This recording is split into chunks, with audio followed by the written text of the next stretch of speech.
Who was Adam Smith and what was his impact on mankind? Join Richard Ebeling and me in this week's Libertarian Angle as we examine that question.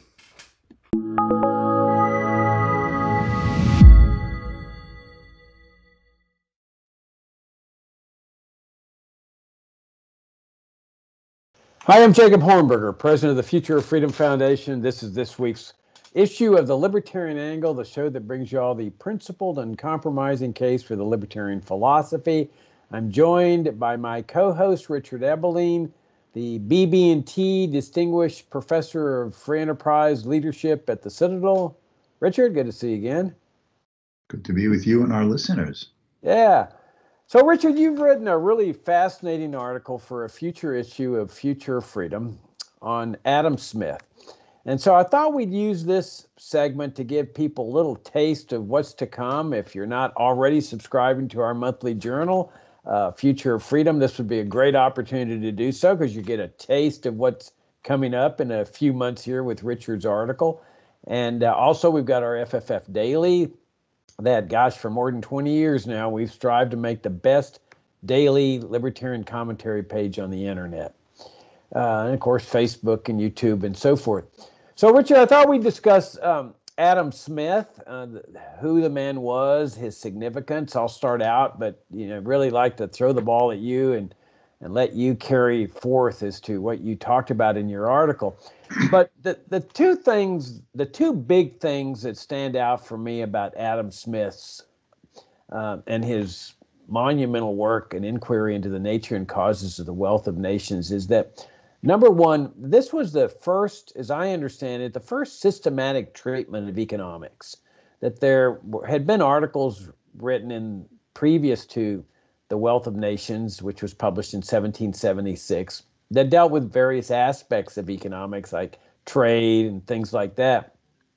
But in terms of a systematic treatment of this body of knowledge that we now know as economics, Smith was the first one, where he'd have a chapter on prices or trade or the market and so forth. And it's not the kind of book that I would recommend to somebody that's just getting into economics. It's a pretty turgid read, but you would expect that when a person is first trying to tackle something, there it is, An Inquiry into the Nature and Causes of the Wealth of Nations by Adam Smith. But it's not an easy read, and people should be aware of that. In fact, I would recommend reading a chapter or two in a history of economic thought class about the Wealth of Nations before actually tackling it. The other big thing that stands out to me is that the revolutionary impact he had on, at the very least, British society, American society, but really the entire world. Because up to that point, it was accepted knowledge, accepted belief that governments needed to be regulating and controlling economic activity. That was just a standard mindset. It's essentially no different from the mindset that controls the world today. That without government control and regulation, there would be chaos, there would be people dying in the streets from starvation. And here is Smith coming along saying, you know what? The reason that mankind has been mired in poverty all these centuries is because the government's been intervening in economic affairs, oftentimes with the best of intentions of protecting the poor and helping the poor and so forth. But that's the reason for all this poverty, and that if you want to raise people's standard of living, get government out of economic activity. In other words, like separate economy and the state. Now, again, it wasn't a perfectly expressed treatise along those lines, but that was the major thrust. And one of the things I was amused with when I read your article is that Smith was very pessimistic about the chances that his ideas would ever see triumph. And yet, within a relatively short period of time, it really shows the power of ideas on liberty. At the very least, the United States and Britain had adopted much of what he was talking about, and to a certain extent, the rest of the world. So why don't you tell us a little bit about who Adam Smith was, the man, and the significance of this work as well as his other work, The Theory of Moral Sentiments. Well, let me start off with saying that I know I look younger than this, but I actually knew Adam Smith. There I am with Adam Smith. It's a little embarrassing where he's pointing. What is that? That's me and Adam Smith. Yes, that's me and Adam Smith. Okay, that was taken a number of years ago. I was in London, and I had been asked to give a guest lecture at the Adam Smith Institute, and they have this live cutout of him from a famous portrait that was done during his lifetime. And so there I am standing with Adam Smith. That's awesome, Richard. So, Was he as proud to be with you as you were with him? absolutely. Well, okay. So let me give a little background. Adam Smith is usually taken to have been born on June 5th, 1723. So the occasion for me to write this article, which will be out in the June issue of Future of Freedom, is to mark his 300th birthday. He was born in Scotland. His father passed away a few months before he actually was born, therefore he was raised by his mother. I like to tell the amusing story, which I do in the article, that when he was about 3 or 4 years old, he and his mother were visiting some relatives in a nearby village, and his mother went out to call him in for dinner. Adam, Adam, and he wasn't there. Where's little Adam Smith? And an alarm is put out, and it seems that some neighbors had noticed that a little boy was being carried away crying by some gypsies. Adam Smith was stolen by the gypsies, and they were called itinerant tinkerers. A posse was formed. They caught up with this group of gypsies. The person holding him, getting afraid and wanting to run away, dropped him. Fortunately, not on Adam Smith's head, and the rest is history. And as I say in the article, if not for that posse returning Adam Smith to his mother, Adam Smith might have had to spend his life reading tarot cards and picking pockets for a living. And so the twist of fate all relies upon these strange events. He went to the University of Glasgow for part of his studying. Then he was at Oxford University in England. He returned and taught at Edinburgh for a good number of years, before then teaching also at Glasgow as well. And it was during his time at Glasgow that he wrote many of his famous lectures, which students had preserved and were later collected, and you can now read his lectures, which were all the bases of partly his book, The Theory of Moral Sentiments, but amazingly, elaborations or earlier versions of many of the passages or chapters or themes in the Wealth of Nations. And you sort of see elements of his analysis or the way he was thinking about it that he didn't leave in the actual book. So it's a useful supplement. While he was teaching at the University of Glasgow, he was approached by an English lord that if he, Adam Smith, would be a private tutor for the Lord's son for a period of time, he would be given a lifelong pension. So Smith left the university. He spent about 2-3 years traveling on the European continent, 3 years, I believe, in the European continent with his young ward.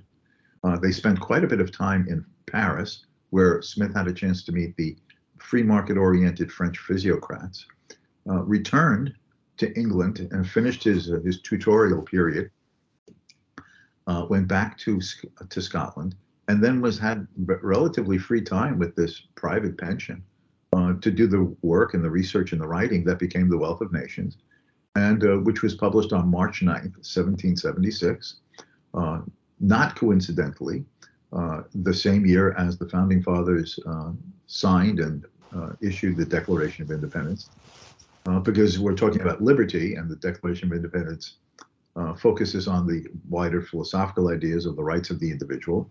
But complementary to that is Adam Smith in The Wealth of Nations, talking about a system of natural liberty, in which each individual is to be at liberty, free to pursue his own ends, select his own means, and unimpededly and peacefully compete with all others as means of earning a living, in which the state, the government, would have primarily only 3 essential functions: policing, thieves and bandits don't threaten your life or try to rob your property; courts of law to adjudicate disputes and to bring criminal cases to justice, and national defense.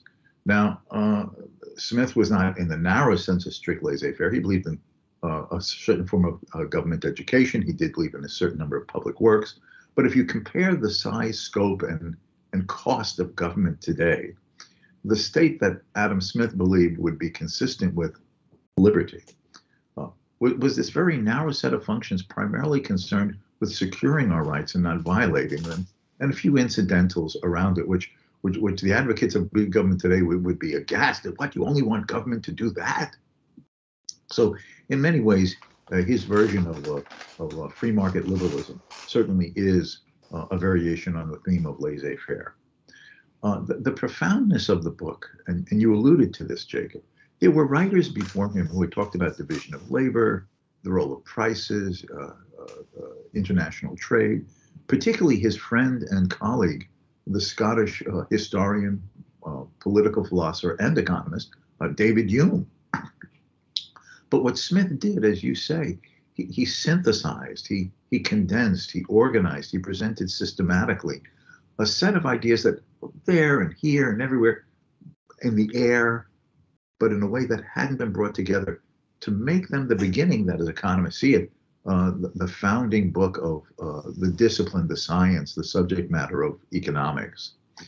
Now, what is the core of his book in terms of the idea of a free market and liberty as well as prosperity?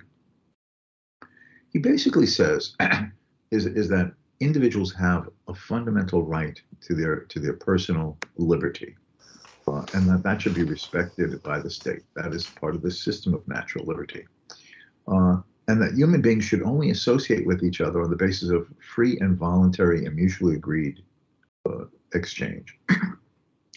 So basically, as I like to present it often to my students, if you will, Smith is basically saying that there's three cardinal prohibitions in human relationships. You don't kill, you don't steal, and you don't lie and deceive. Well, if I can't kill you and I can't steal from you and I can't defraud you to get what you want that I want, then what avenue is left to me? Basically only one. And that is, I have to ask myself, in what ways can I use my knowledge, skills, talents, experience, and available resources at my disposal to produce some good or the supplying of some service that you'd be willing to take in exchange from me, for you to then trade me what you have that I desire, and that I must be willing to do certain things because I value more highly what you have that I want, and reciprocally what I'm offering you in trade, you must value more highly than what I'm asking of you. And as Smith famously says, that this is the basis of all of our associations in the marketplace. If you do this for me, I will do that for you. That's the essence of every exchange, he says. And we don't expect our daily bread, our dinner, from the brewer and the baker, from their benevolence or goodwill or charity, but by appealing to what he calls their self-love, self-interest. And that is, if you'll supply me with the amenities and the necessities of life that I desire, I will produce things, supply things that you will take in exchange, and each of us will be better off. Now, that simple idea is profoundly important, Jacob, for two reasons. It says that each of us must respect the freedom of each other. Each of us must treat the other with dignity and respect. Why? Which one of us likes to be treated in a rude and discourteous way? None of us do.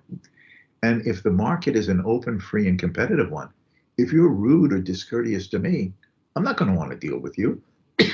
I'm going to then look for someone else who could supply me with a similar good or service, but is going to show me politeness, courtesy, deference in our arrangements and associations in the marketplace. So as Smith said, in fact, excuse me, in his lectures, that this creates this repeating of business, of interaction people in constant trade, enhances and reinforces the need for manners, etiquette, politeness, courtesy, punctuality, honesty. Because if I do business with you once, maybe I can get away with cheating you. But if you have something that I would like to frequently acquire through trade and exchange, then if I cheat you once, twice, you're never going to trade with me again. So in my own self-interest, to maintain a continuous set of trading and exchanging and associated relationships with you, I have to make it, you have to believe me as honest and courteous and reliable and trustworthy to maintain such a relationship. Excuse me, something's just caught in my throat. And so as a consequence, the free market gives its contribution to helping to reinforce and create the polite and courteous and civilized society. At the same time, this means that each and every one of us has to focus our own self-interested motives in devising ways to make our fellow men better off as the means to achieving our own end, our own betterment as we are seeing it and defining it and pursuing it. Now, if one takes this concept like this, personal freedom, property rights, freedom of exchange, self-interested interest serving as the incentive to improve one's own circumstances by bettering that of others, then one sees the core ideas that has enabled the blossoming of wealth and prosperity and betterment, first in the countries where this began to be practiced, such as Britain and the United States, but then increasingly the world. Now, the one other thing that also Smith emphasizes in several of his famous passages is that who knows better what is in the interest of an individual than him itself? What arrogance, what hubris, what pretense of knowledge, to use a phrase of Hayek's, of believing that those who are in faraway capital cities as kings and princes and prime ministers and ministers of government departments know more and better how to direct people in their lives than leaving these people alone to pursue it. In fact, all of that such government interventions and regulations and prohibitions and forced subsidies to do this as opposed to that will just misdirect, misguide, and distort all that could be done if people were just left alone. And that rather than creating wealth, such government interventions and regulations and controls are the hindrances, the barriers, the prohibitions that prevent wealth from being created. The lesson that Smith is getting at is that leaving people free and pursuing their own interests through these market networks of voluntary exchange will be the spontaneous and non-centrally planned way of generating the wealth that we all desire for ourselves and our families. And well, just without going on too much, you are right. He was very pessimistic. He ends his critique of the government protectionist regulatory society of his own time, which was known as mercantilism, with a great tone of despondency. And he says, basically, it is as likely to see a utopia as a regime of free trade in Great Britain. And he says so for two reasons. What he refers to is what's the word? I'm sorry, I'm blanking out here. The prejudices of the public and the power of the interests. And what did he mean by prejudices of the public? The difficulty of people to often follow the chain of logic and reasoning by which the economist shows that allowing people to be free in these networks of voluntary competitive exchange will generate better outcomes than when government tries to benevolently, paternalistically plan and direct and assure.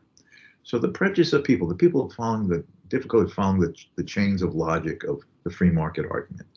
And then what he considered equally, if not more powerful, the power of the interests.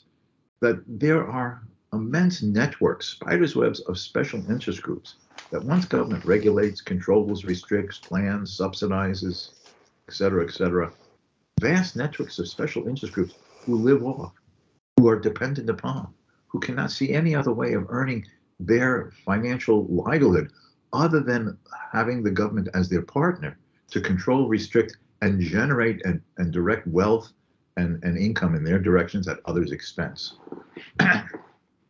But I can happily say that Adam Smith was wrong, because within one lifetime, he died in 1790, in one lifetime in Great Britain, that is by the middle of the 1840s, virtually all of the government restrictions on both domestic and certainly international trade had been abolished or diminished to some minor little level, so that basically England, through the inspiration of ideas of Adam Smith and others who followed him, created a world that had never been known before. basically a world of freedom, freedom and prosperity without the guiding and controlling hand of government.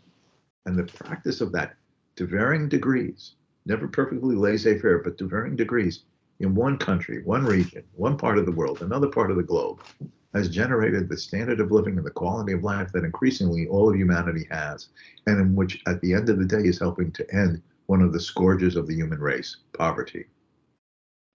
All right. Well, that's an excellent summation of the man and the significance of his works. Let me address a few of the points you raised. I think your point about the Declaration of Independence and the Wealth of Nations being published in the same year is very important. That the Declaration of Independence talks about fundamental rights. It was a revolutionary notion throughout the ages. People had just come to believe that they belonged to the king, that the government had the legitimate authority to regulate their lives, control their lives, seize their property. It was just normal. Nobody even thought to question such a thing. Along comes Thomas Jefferson and says, oh no, your rights to your life, to your liberty, to pursue happiness, uh, they are endowed in you by God and by nature. You don't have to be grateful to the government. The government doesn't give you these rights.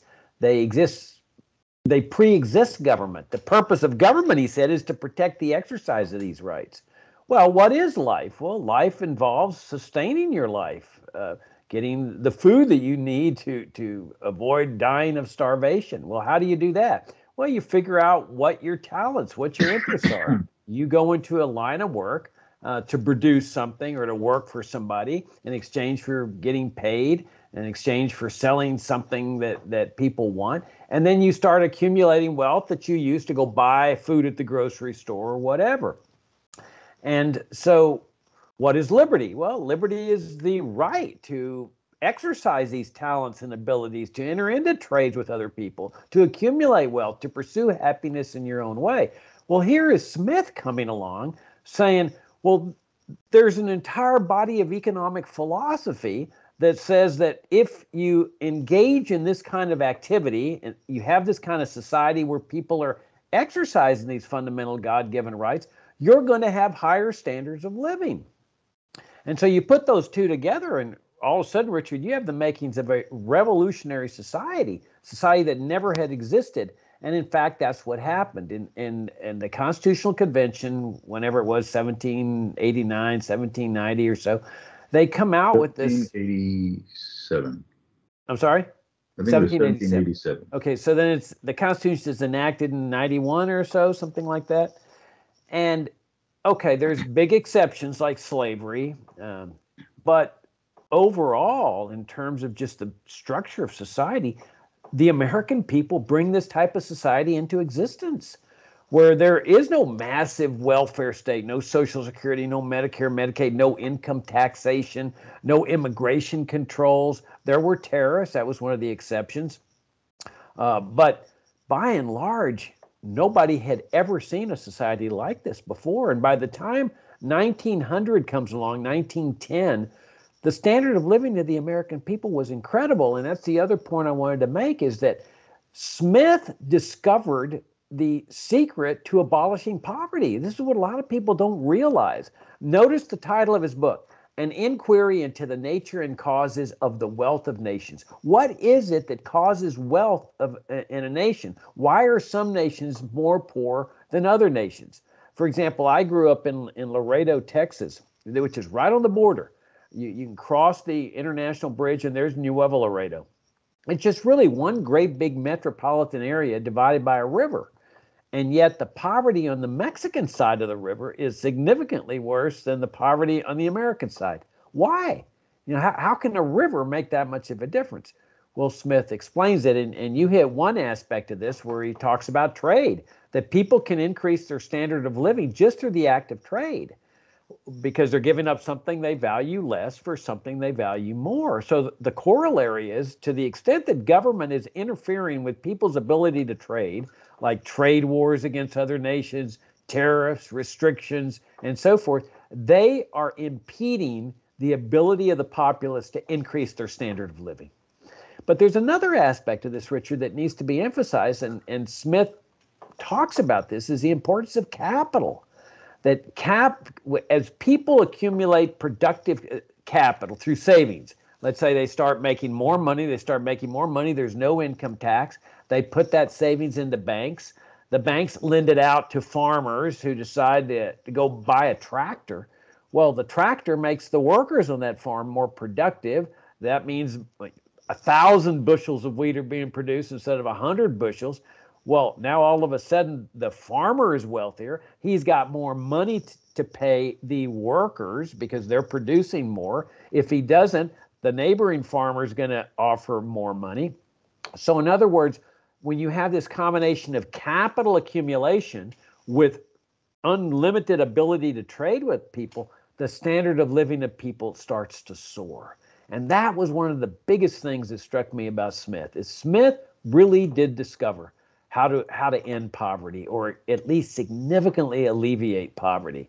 And it's a lesson that unfortunately is still not learned today. I mean, when you look at all the poor nations in the world, they're structured on principles that are exact opposite that Smith talked about: socialist principles, interventionist principles, government regulation principles. All they'd have to do is adopt these principles that you and I are talking about, and within a relatively short period of time, their poverty would be over. The standard of living of those people would be soaring.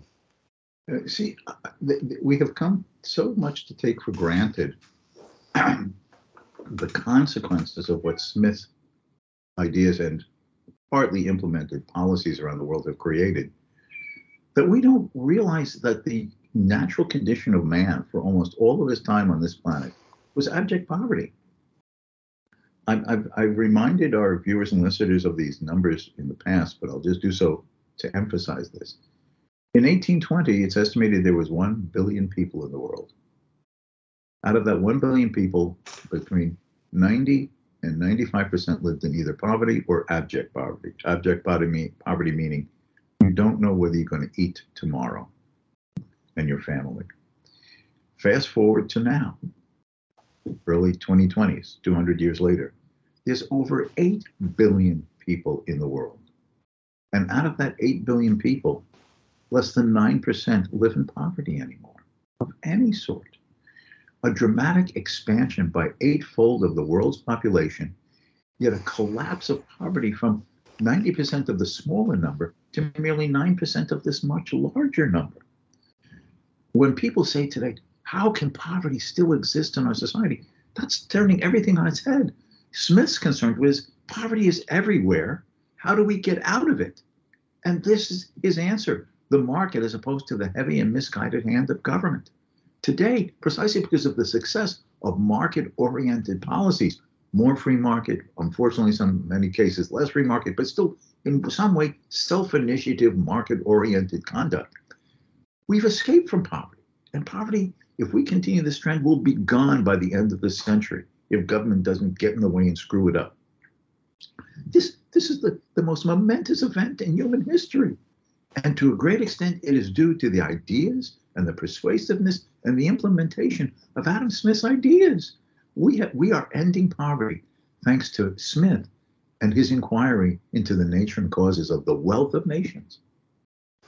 Yeah, and I think it's important to note that there are mistakes in Smith's work. As you pointed out, it's not a pure libertarian manifesto, but you wouldn't expect it to be. This is the first person that's actually doing a systematic treatment of economics, and one of the biggest errors, of course, was on value, where the roots of many of the theories of value are there in Wealth of Nations: the cost of production theory of value, the labor theory of value, the subjective theory of value. There's allusions to that.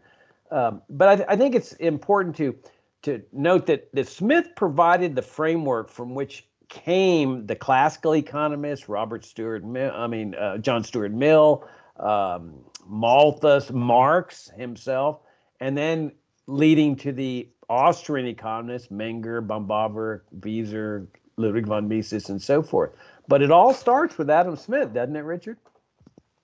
I don't think that we can ever overestimate the significance that Adam Smith has played in world events. And in fact, in my piece that will be out in the June issue of Future Freedom, commemorating his 300th birthday, I have a quote or two of people from the last decades of the 19th century, around the time of the publication of The Wealth of Nations, that's 100th anniversary at that time, in which it was being pointed out that looking over the decades of the 19th century, the immense impact and influencing change in human life Adam Smith's book and ideas had on humanity, not just in Britain, but increasingly the world.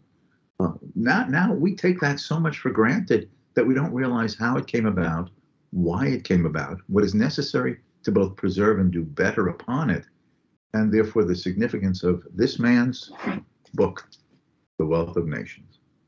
All right. On that eloquent note, we'll wrap things up. We're out of time. Thank you all very much for tuning in. Richard, thanks for the great discussion. Really do appreciate it. And again, subscribe to our monthly journal, Future of Freedom. You can do so online at fff.org. Come and visit our website for 33 years of principled arguments, not only on economics, but on all aspects of the libertarian philosophy. And Richard, I look forward to talking to you next week. Until next time.